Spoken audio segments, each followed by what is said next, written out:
आज मैं आपके साथ एक मैजिक की तरह वर्क करने वाली टिप शेयर करूंगी और इस टिप के फर्स्ट यूज से ही आपको इसका रिजल्ट चौंका देगा। आप इस टिप को सिर्फ एक रात के लिए यूज कर लेना, एक रात में आपकी दुनिया ही बदल जाएगी। आपको अपना रंग गोरा करना है, चेहरे पर दाग धब्बे हैं, एक्ने के मार्क्स, आपकी स्किन के तमाम प्रॉब्लम्स इसके यूज से हल होने वाले हैं। इसके लिए सबसे पहले आपको जो चीज लेनी है वो है बेकिंग सोडा।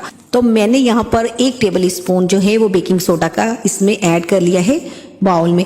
इसके बाद जो दूसरी चीज आपने इसमें ऐड करनी है वो है खुश्क दूध। आपने इसमें 1 टेबल स्पून खुश्क दूध यानी ड्राई मिल्क लेना है। 1 टेबल स्पून ही आपने ऐड करना है एलोवेरा जेल। अब जी इसमें मैं मिलाऊंगी वैसलीन, 1 स्पून ही मैं इसमें वैसलीन का मिलाऊंगी। इसके अलावा आप वैसलीन की जगह हनी भी ले सकते हैं। इसके बाद मैं कुछ ड्रॉप्स ही लिवेंडर एसेंशियल ऑयल के इसमें ऐड कर रही हूँ कि आपने इसको अपने पूरे फेस पर उंगलियों की मदद से लगाना है, रगड़ना नहीं है, बस लगा लीजिएगा।